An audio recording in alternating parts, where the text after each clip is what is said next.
Hello दोस्तों, स्वागत है आप सभी का आपके अपने यूट्यूब चैनल पर। मैं सन शुक्ला आप लोगों का बहुत बहुत स्वागत करता हूं। दोस्तों, आज का ये वीडियो हमारे बीए फिफ्थ सेमेस्टर के स्टूडेंट के लिए इंपॉर्टेंट होने वाला है। जी हाँ, जो भी हमारे स्टूडेंट बीए थर्ड ईयर के फर्स्ट सेमेस्टर यानी बीए फिफ्थ सेमेस्टर, फाइनली आप समझ लीजिए बीए फिफ्थ सेमेस्टर में हैं, उनके लिए वीडियो बहुत ही महत्वपूर्ण होगा। दोस्तों, आपके इसमें जो आपका फर्स्ट पेपर इंग्लिश का है, इंग्लिश का फर्स्ट पेपर है, उस फर्स्ट पेपर के यूनिट नंबर 1 के जो महत्वपूर्ण आपके ऑब्जेक्टिव टाइप क्वेश्चन हैं, उन्हीं प्रश्नों को, उन्हीं क्वेश्चंस को इसमें समाहित किया गया है वीडियो में। दोस्तों, तो वीडियो को एंड तक जरूर देखिए और इसमें निहित जानकारी को आप लोग जरूर ग्रहण करिए। बहुत ही इंपॉर्टेंट क्वेश्चन जो है इस वीडियो में इंक्लूड किए गए हैं, तो एंड तक जरूर देखिए और चैनल को सब्सक्राइब करिए। वीडियो अच्छा लगे तो लाइक और शेयर जरूर करें। आगे आइए देखते हैं, वीडियो को शुरू करते हैं, देखते हैं कि कौन कौन से इंपॉर्टेंट क्वेश्चन इस वीडियो में रखे गए हैं। तो फर्स्ट क्वेश्चन यहाँ है दोस्तों, classical literature is the literature. आप जी हाँ, क्लासिकल लिटरेचर जो शास्त्रीय साहित्य है वो कैसा, मतलब किस चीज़ का लिटरेचर है, किस चीज़ का साहित्य है या कहाँ का साहित्य है, ये आपको बताना है। तो 4 ऑप्शन दिए गए हैं दोस्तों, एंसन ग्रीस एंड रोम, या एंसन इंग्लैंड, या एंसन इंडिया, या नन ऑफ दीज। जी हाँ, एंसन यानी प्राचीन। तो प्राचीन ग्रीस और रोम का है कि प्राचीन इंग्लैंड का है या भारत का है, प्राचीन भारत का। तो यहाँ पर आंसर नंबर आपका फर्स्ट ही करेक्ट है, यानी ऑप्शन नंबर ए आपका करेक्ट है, ancient Greece and Rome. Next question देखते हैं, the classical literature is Greece in Greece extended from. जी हाँ, क्लासिकल लिटरेचर जो शास्त्रीय साहित्य था उसका विस्तार ग्रीस में कब से कब तक है, तो ये आपको बताना था। 4 ऑप्शन है दोस्तों, ऑप्शन नंबर ए है 500 टू 420 BCE यानी ईसा पूर्व जिसको आप बोलते हैं, या ऐसे सेकंड ऑप्शन आपका 500 टू 320 BCE, या 500 टू 420 BCE, या नन ऑफ दीज। तो ऑप्शन नंबर यहाँ पर आपका बी वाला करेक्ट है, यानी 500 से 320 ईसा पूर्व तक इसका विस्तार था। नेक्स्ट क्वेश्चन देखते हैं, क्वेश्चन नंबर 3 है यहाँ दोस्तों। 3 नंबर क्वेश्चन है कि the epic poem Iliad was written. जी हाँ, आप जानते हैं कि एपिक का मतलब दोस्तों महाकाव्य होता है। तो महाकाव्य जो एक पोएम है, कविता है, महाकाव्य के फॉर्म में लिखी गई कविता इलियड जो है, ये किसके द्वारा लिखी गई है, किसके द्वारा लिखी गई दोस्तों? होरेस के द्वारा, वर्जिल की, या होमर या ओविड के द्वारा।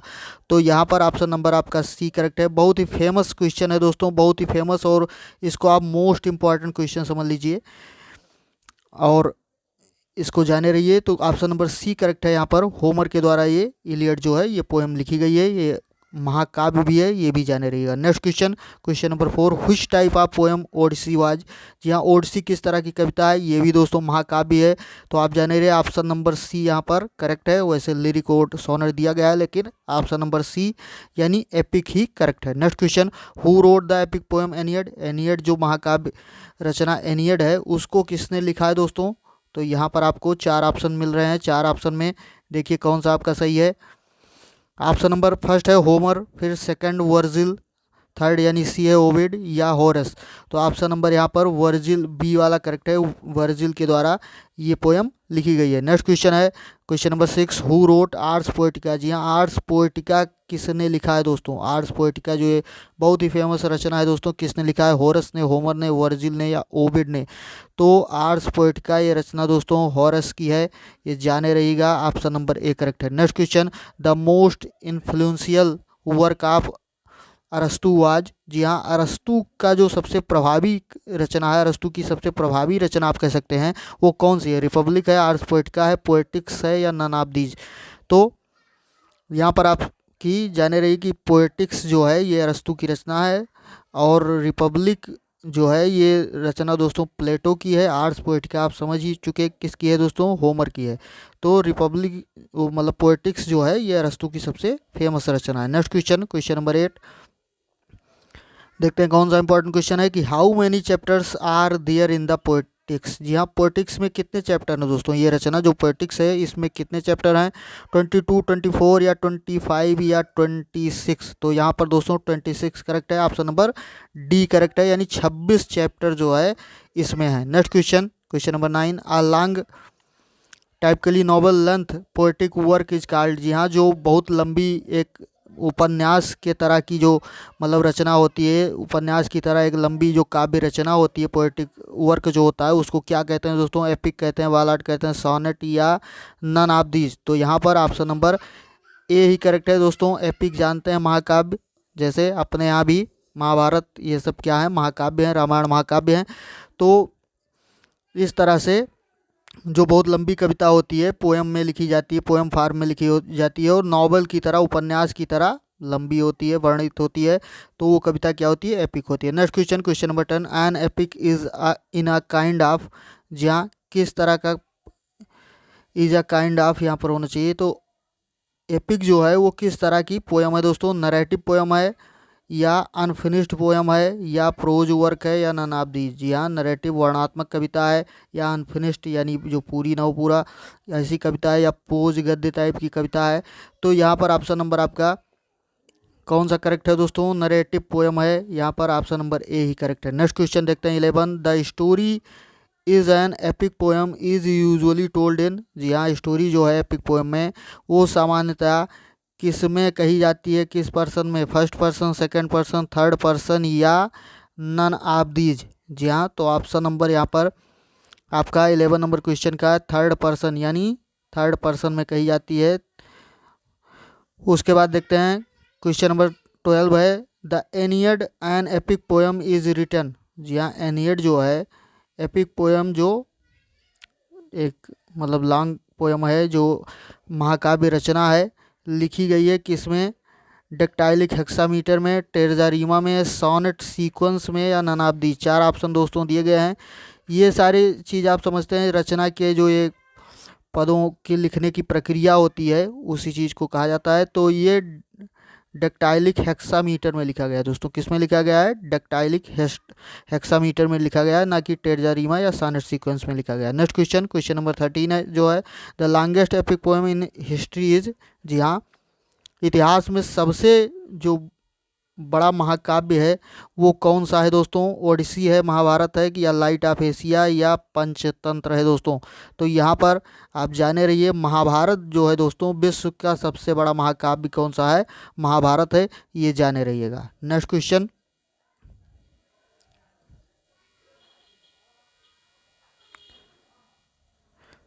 क्वेश्चन नंबर 15 देखते हैं दोस्तों, कौन सा इंपॉर्टेंट क्वेश्चन है। क्वेश्चन नंबर 15 है, the first written well known epic poem is. यहाँ पहली जो है लिखी गई यानी लिखित जो अच्छी तरह से जानी जाने वाली कविता है, एपिक पोएम है, महाकाव्य है, वो कौन सा है, महाभारत है, लाइट ऑफ एशिया है, ओडिसी है या एनियड है। तो चार ऑप्शन दोस्तों यहाँ पर दिया गया है, चारों में से आपका जो करेक्ट है वो ऑप्शन नंबर डी है, Aeneid. Next question, the common event that taken place in the epic poem Odyssey, Iliad and Aeneid is. जी हाँ, जो कॉमन इवेंट है यानी जो आप कह सकते हैं कि मतलब जो तीनों कविताओं, तीनों महाकाव्य में, ओडिसी, इलियड और एनियड, तीनों महाकाव्य में, एपिक पोएम में जो ये एक सामान्य घटना आप कह सकते हैं, कॉमन घटना आप कह सकते हैं कि सब में पाई जाती है, यानी सब में उसको स्थान दिया गया है, टेकन प्लेस अर्थात सब में उसको स्थान दिया गया, सब में पाई गई, ये क्या चीज़ है, ट्रिबल वार है या ट्रोजन वार है या कुरुक्षेत्र वार है या नन ऑफ दीज। तो ऑप्शन नंबर यहाँ पर बी करेक्ट है। जी हाँ, ट्रोजन वार। जी हाँ, ट्रोजन वार की घटना जो है ये तीनों पोयम में, तीनों महाकाव्य में इसका वर्णन मिलता है। नेक्स्ट क्वेश्चन देखते हैं, द महाभारत। जी हाँ, क्वेश्चन नंबर 16 है, the Mahabharata war recorded in which language. जी हाँ, महाभारत किस लैंग्वेज में लिखा गया है, ये तो सारे लोग जानते होंगे दोस्तों, तो पर्शियन, इंग्लिश या संस्कृत, उर्दू। तो ऑप्शन नंबर सी करेक्ट है दोस्तों, महाभारत किस में लिखा गया है, संस्कृत में लिखा गया है। नेक्स्ट क्वेश्चन देखते हैं, question number 17, who wrote Ideals of the King. जी हाँ, आइडियल्स ऑफ द किंग जो ये रचना है इसको किसने लिखा है, टेनिसन लिखा है, मिल्टन ने या होमर ने या वेद व्यास ने लिखा है दोस्तों। तो यहाँ पर आपका ऑप्शन नंबर करेक्ट हो जाएगा, टेनिसन साहब ने लिखा हुआ है ideals of the king. Next question, ideals of the king record the tale of, किस चीज़ की कहानी जो है इसमें रिकॉर्ड की गई है, तो ये आपको बताना है। ऑप्शन नंबर यहाँ पर चार ऑप्शन, बियोवल्फ, किंग आर्थर या बाइबल या नन ऑफ दीज। तो इसमें किंग आर्थर की कहानी को रिकॉर्ड किया गया। Next question, the fall of man. जी हाँ, fall of man was the basic theme of which epic poem.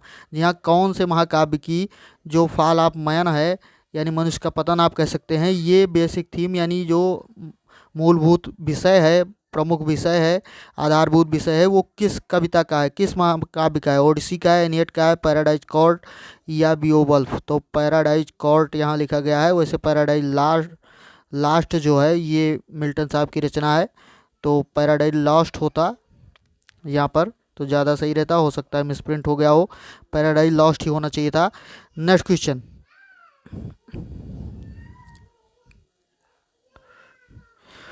Who wrote the book British birth of Teddy? जी हाँ, बर्थ ऑफ टेडी यानी टेडी का जन्म जो है, इसकी रचना जो है किसने की है दोस्तों? तो 4 ऑप्शन, होमर, प्लेटो या उसके बाद आपका आगे देखते हैं कौन सा ऑप्शन है दोस्तों। जी हाँ, ऑप्शन यहाँ 2 ही दिए गए हैं, तो ये 2 ऑप्शन यहाँ मिस हो रहे हैं। 2 ऑप्शन में कुछ भी आप समझ लीजिए। तीसरा समझ लीजिए आपका शेक्सपियर है या मिल्टन है। चौथा आपका जो यहाँ पर, तो इसमें दोनों जो है वो करेक्ट नहीं है, तो करेक्ट आंसर यहाँ पर मैं आपको बता दे रहा हूँ। यहाँ जो फ्रेडरिक, जी हाँ फ्रेडरिक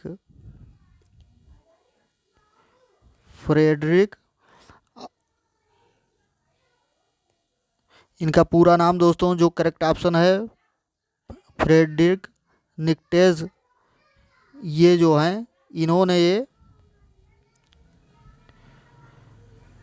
जो बर्थ ऑफ टेडी जो है इन्हीं के द्वारा लिखी गई है दोस्तों। तो ये देख लीजिए यहाँ पर,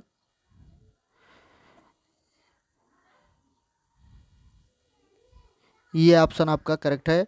अगर ये ऑप्शन आपको मिलेगा तो यही ऑप्शन करेक्ट रहेगा। नेक्स्ट क्वेश्चन देखते हैं 21। जी हाँ 21 देखते हैं 21 नंबर प्रश्न क्या है दोस्तों। The largest festival for Greek tragedy what? जी हाँ, ग्रीक ट्रेजेडी का जो सबसे बड़ा त्यौहार था वो क्या था दोस्तों? तो डायनीसिया या क्रिसमस या गुड फ्राइडे या नन ऑफ दीज? तो डायोनेसिया जो था यही आपका ऑप्शन नंबर ए करेक्ट है। ये ग्रीक ट्रेजेडी का सबसे बड़ा त्यौहार था। Next question, who adapted Greek stories into Latin play? जी हाँ, लैटिन प्ले जो थे, लैटिन नाटक जो थे, उनमें ग्रीक स्टोरी, ग्रीक कहानियों को किसने समाहित किया या स्थान दिया है? तो होमर ने, सेनेका ने, ओविड ने या शेक्सपियर ने?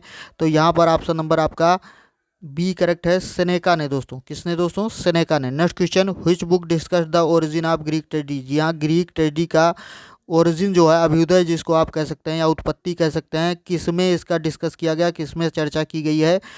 तो ओथेलो में, हैमलेट में, ओडिसी में या बर्थ ऑफ, यहाँ पर देखते हैं बर्थ ऑफ ट्रेजेडी। 4 बुक्स का नाम दिया गया है, चारों बुक्स में यहाँ पर आपका ऑप्शन नंबर करेक्ट जो है वो है बर्थ ऑफ ट्रेजेडी में। जी हाँ, इस बुक में जो है ग्रीक ट्रेजेडी के अभ्युदय की कहानी जो है उसके बारे में वर्णन किया गया है। Next question, question number 24, according to PV Buckham who was the inventor of tragedy? जी हाँ, इन्वेंटर ऑफ ट्रेजेडी इसका मतलब ट्रेजेडी का आविष्कारक कौन है बकहम के अनुसार, PW बकहम के अनुसार? तो सेनेका है, होमर हैं या एस्किलस हैं दोस्तों। यहाँ एस्किलस होना चाहिए था, यल होना चाहिए था, ये लिखा हुआ एस्किलस या शेक्सपियर। तो 4 ऑप्शन दिए गए हैं दोस्तों, तो चारों में से यहाँ पर आपका करेक्ट ऑप्शन है जो वो एस्किलस ही है, यानी ट्रेजेडी के आविष्कारक के रूप में एस्किलस को जाना था। Next question, the role of the Greek chorus was to actors? जी हाँ, ग्रीक कोरस जो है वो उसका रोल जो है, उसकी भूमिका मतलब किस प्रकार से कार्य करती है? तो एक्टर के या नरेटर या डायरेक्टर या नन ऑफ दीज? तो एक्टर या नरेटर या, तो ऑप्शन नंबर बी करेक्ट है दोस्तों, नरेटर अर्थात कथावाचक के रूप में वो कार्य करता है। नेक्स्ट क्वेश्चन है question number 26, who said tragedy dealt with serious matter? जी हाँ, जो किसने कहा कि ट्रेजेडी जो है वो जो सीरियस मैटर्स होते हैं, यानी जो आप कह सकते हैं कि गंभीर मामले होते हैं, उनके साथ समझौता करती है, या उनके साथ, या ये कह सकते हैं कि ट्रेजेडी में सीरियस मैटर पाया जाता है। ये बात किसने कही? होमर या शेक्सपियर या अरस्तु या एस्किलस? तो यहाँ पर किसने कहा दोस्तों? तो ऑप्शन नंबर यहाँ पर आपका 26 में ये करेक्ट है, अरस्तु साहब ने ये बात कही है। जी हाँ, अरस्तु ने बात कही। Next question 27, name of the chief disciple of अरस्तु? जी हाँ, अरस्तु साहब के जो प्रमुख शिष्य थे उनका क्या नाम था दोस्तों? प्लेटो था, सुकरात था, अलेक्जेंडर या थियोफ्रेस्टस? जी हाँ, 4 ऑप्शन दिया गया है, चारों में से यहाँ पर आपका इनके जो प्रमुख शिष्य थे उनका क्या नाम था दोस्तों? तो ये करेक्ट ऑप्शन यहाँ पर है। थियोफ्रेस्टस जो थे वो अरस्तु साहब के प्रमुख शिष्य थे। वैसे जाने रहिए दोस्तों, शिष्य के रूप में अगर यहाँ लिखा गया तो बताया देता हूँ, सुकरात जो थे ये सुकरात गुरु थे किसके? प्लेटो के। जी हाँ, सुकरात के शिष्य आप कह सकते हैं प्लेटो थे, और प्लेटो के शिष्य जो थे कौन थे दोस्तों?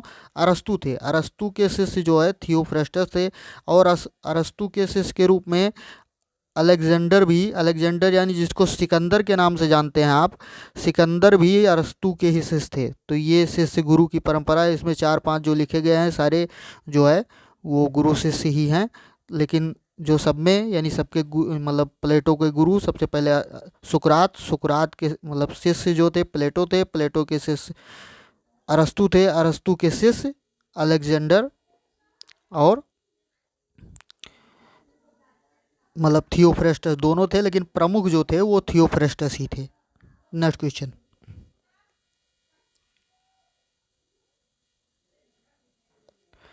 क्वेश्चन नंबर 28 देखते हैं दोस्तों। According to Donatus, Homer was the father of comedy in his, यानी वो अपने किस में, या आप कह सकते हैं कि कौन सी रचना में ये डोनाटस के अनुसार ये बताया गया है कि जो होमर थे वही जो थे क्या थे? फादर ऑफ कॉमेडी, यानी कॉमेडी के पितामह के रूप में जाना जाता है उनको, या कॉमेडी के पिता थे। ये बात इलियड में, आर्स पोएटिका या रिपब्लिक या ओडेसी किस में कहा गया दोस्तों? तो ये बात जो है दोस्तों ओडेसी में कहा गया है, यानी ऑप्शन नंबर डी करेक्ट है। हाउ नेक्स्ट क्वेश्चन देखते हैं। How many plays were written by Seneca, Seneca के द्वारा कितने प्लेज, कितने नाटक लिखे गए हैं? मोर देन 100 यानी 100 से ज़्यादा, या लेस देन 100 100 से कम, या मोर देन 200 200 से ज़्यादा, या नन ऑफ दीज। तो यहाँ पर आपका ऑप्शन नंबर करेक्ट होगा ए वाला, यानी मोर देन 100 यानी 100 से ज़्यादा नाटक जो हैं वो किसके द्वारा? सेनेका के द्वारा लिखे गए। Next question. Comedy in ancient Greece was divided, जी हाँ, जो प्राचीन ग्रीस की कॉमेडी थी उसको डिवाइड किया गया है। किस में डिवाइड किया गया है दोस्तों? कितने पार्टों में? ओल्ड एंड न्यू में ऑप्शन नंबर ए है। सेकंड ऑप्शन आपका बी वाला है, ओल्ड मिडिल एंड न्यू, या ओल्ड एंड मिडिल, या मिडिल एंड न्यू। तो यहाँ पर ऑप्शन नंबर आपका बी करेक्ट है, यानी प्राचीन जो कॉमेडी है ग्रीस की, मतलब प्राचीन ग्रीस की जो कॉमेडी है उसको ओल्ड, मिडिल और न्यू में डिवाइड किया गया है। Next question 31। Which city in classical Greece was the chief city of Attica, जी हाँ, अटिका का जो प्रमुख शहर था तो कौन सा शहर था? Which city in classical Greece, यानी शास्त्रीय ग्रीस में कौन सा शहर जो था वो अटिका का प्रमुख शहर था? तो रोम, इटली, एथेंस, या नन ऑफ दीज। चारों में से यहाँ पर दोस्तों आपका ऑप्शन नंबर सही है, एथेंस, यानी सी वाला करेक्ट है। नेक्स्ट क्वेश्चन देखते हैं। क्वेश्चन नंबर 32 है यहाँ पर कि which part of the Athenian city state was not surrounded by mountains, जी हाँ, जो एथेनियन नगर राज्य था उसका कौन सा पार्ट जो था वो माउंटेन्स से नहीं घिरा हुआ था। माउंटेन अर्थात पर्वतों से नहीं घिरा हुआ था। तो ईस्टर्न पार्ट, वेस्टर्न यानी पूर्वी, पश्चिमी, या नॉर्थन उत्तरी, या साउथर्न दक्षिणी। तो यहाँ पर 4 आपके दिए गए हैं, तो यहाँ पर डी वाला करेक्ट है दोस्तों, यानी साउथर्न अर्थात दक्षिणी पार्ट जो था वो पहाड़ों से नहीं गिरा था। Next question 33। In classical period the city of Athens was consisted of, जी हाँ, क्लासिकल पीरियड में, शास्त्रीय एज में, शास्त्रीय समय में, पीरियड में द सिटी ऑफ एथेंस जो एथेंस शहर था वो आज कंसिस्टेड ऑफ किन को सम्मिलित करता था? तो 2 पार्ट, यानी कहने का मतलब कि एथेंस सिटी में कितने पार्ट थे, कितने पार्ट सम्मिलित थे? 2 भाग, 1 पार्ट यानी 1 भाग, 3 पार्ट 3 भाग, 4 पार्ट यानी 4 भाग। तो यहाँ पर ऑप्शन नंबर आपका ए करेक्ट है, यानी 2 part. Next question.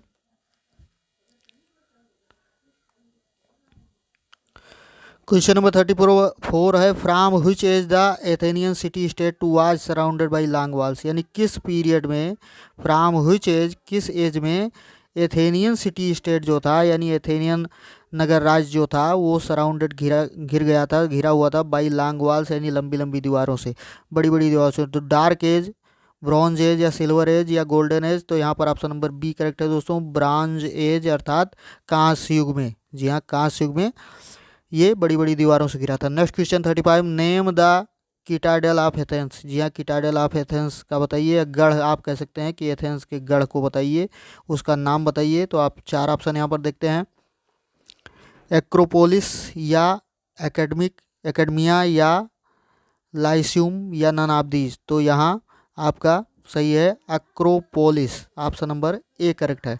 Next question देखते हैं 36। What was the name of first Roman emperor, यानी प्रथम जो रोमन सम्राट थे उनका क्या नाम था। जूलियस सीजर था, जूलियस ऑगस्टस था, या अंगस्टस सीजर था, या सीजर ऑगस्टस था। तो ऑप्शन नंबर डी करेक्ट है। जो तो प्रथम सम्राट जो थे वो कौन थे, Caesar Augustus. Next question, who was the most famous Roman historian, जहाँ रोम का जो सबसे प्रसिद्ध इतिहासकार थे रोम के, वो कौन थे दोस्तों। लिवी थे, सिसरो थे, होमर थे, या नन ऑफ दीज। तो ऑप्शन नंबर यहाँ पर ए करेक्ट है। इतिहासकार जो प्रमुख थे कौन थे, लिवी थे। नेक्स्ट क्वेश्चन, क्वेश्चन नंबर 38 है दोस्तों, हाउ मैनी वॉल्यूम्स ऑफ, यहाँ आप होना चाहिए दोस्तों, volumes of history are written by Livy, यानी कितने हिस्ट्री के कितने वॉल्यूम जो हैं, कितने भाग जो हैं लिवी के द्वारा लिखे गए, या कितने श्लोक, कितने ऐसे कह सकते हैं कि लिवी के द्वारा लिखे गए। तो 80 या 142 142, या 162 162, या 184 यानी 184। तो ऑप्शन नंबर यहाँ पर आपका करेक्ट हो जाएगा बी वाला 142। Next question, what was the most popular school of philosophy with the Romans, यानी रोमन्स के लिए या रोमन्स के साथ जो था वो, या रोमन्स के समय में रोमन्स के लिए समझ सकते हैं कि जो सबसे पॉपुलर, सबसे जो प्रसिद्ध फिलासफी का स्कूल था, दर्शन का विद्यालय आप कह सकते हैं, वो क्या था दोस्तों। साइकोलॉजी, एपिग्राम, या स्टोइसिज्म, या नन ऑफ दीज। तो यहाँ ऑप्शन नंबर सी करेक्ट है, stoicism. Next question, the general idea of the philosophy of stoicism was that, जी हाँ, स्टोइसिज्म का जो सामान्य जर्नल आइडिया, सामान्य विचार था of the philosophy of stoicism, यानी स्टोइसिज्म के दर्शन का जो सामान्य विचार था वो क्या था दोस्तों। कि द पहला है द यूनिवर्स वाज फिनिट, या the universe was about to end, या the universe was not a good place to live, या option number d the universe was very ordered and rational. जी हाँ, तो ऑप्शन नंबर यहाँ पर d ही correct है। द यूनिवर्स यानी ब्रह्मांड जो है, संसार जो है, वाज वेरी ऑर्डर्ड, बहुत ही सुव्यवस्थित और रैशनल, तर्क संगत है। तो ऑप्शन नंबर डी करेक्ट है। न कि यूनिवर्स रहने की जगह नहीं है, अंत है, या फिनिट है, निश्चित है। तो ये सारे ऑप्शन नंबर यहाँ पर केवल डी ही करेक्ट है। कि यूनिवर्स क्या है, ब्रह्मांड क्या है दोस्तों, इनके दर्शन यानी स्टोइसिज्म के दर्शन के जो सामान्य विचार थे उसके अनुसार क्या था कि universe was very ordered and rational. तो ये 40 इंपॉर्टेंट क्वेश्चन दोस्तों यूनिट नंबर 1 के थे। ये बहुत ही इंपॉर्टेंट क्वेश्चन थे आपके लिए। आज के वीडियो में इतना ही दोस्तों। अगर वीडियो अच्छा लगा हो तो वीडियो को लाइक जरूर करें, अपने दोस्तों में शेयर करें, कमेंट बॉक्स में आप अपने विचार टाइप कर सकते हैं। मिलते हैं अगले वीडियो में दोस्तों। धन्यवाद, जय हिंद।